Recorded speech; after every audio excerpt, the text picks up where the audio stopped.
खाइबू माछ तरकारी भात। नमस्कार, जय जगन्नाथ। आज प्रस्तुत करवा रोही माछरे कंचा बेसर।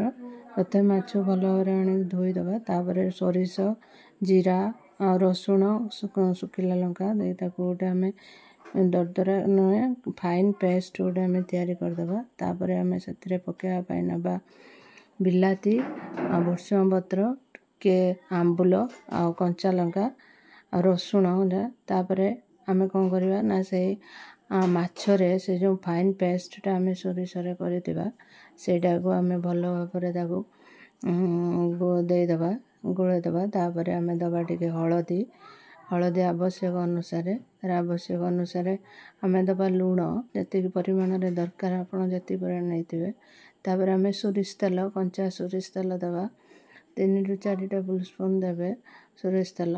तापर आम जो रखि से जो बिलाती भुर्सुंग पत्र आंबुल कंचा लंका आउ गोटा रसुण ताको तादेह पकईकी गोलैदेबा मिसईदेबा भल भाव मिसई सारा पर भल भाव मिसईकी आम कौन करवा जमी सब पाइब। तापर आम कौन करवा ना दही जदि खट्टा न हो ताले 3 ରୁ 4 स्पून दही जदि खट्टा हो अल्प देवा। तापर आम गोटे कढ़ई रे ताको बसईदेबा बसईकी से पात्रटी को आम पानी दबा देने आम स्टीम रे सिझेबा तेणु गोटे आम जदि पाइबा एयर कंटेनर ये पानी देदेकी टाइट एयर कंटेनर भी आम रखीदे। जड़े जड़े कौन करती ना गोड़े दिंती भात सांगरे भी रखी दिंती देखूँ। तापर एटा आमर आसला गला आमर एटा प्रस्तुत हो गला 20 ରୁ 25 मिनिट भितर हो।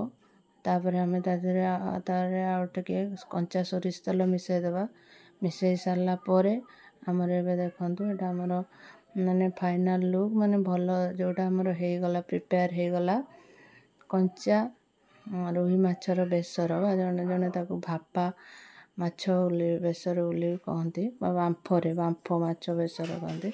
ये मुझे दिन करी भात डाली पोटल आलू भजा से माछ भजा मुंड ये मु प्लेट्रे सजे दूची आपण सेटा को समस्ते तो खाऊे कंचा इलिशी करिकी किंतु इलिशी तो सब टाइम मिलवा संभवपर नुहे तेणु रोही माछर भी एमती थे करतु देखिए टेस्ट बहुत भल रही किसी भी माने सेमती किसी जना पड़ोनी कि जदि मो भिडियोटी भल लगे लाइक कमेंट एंड शेयर।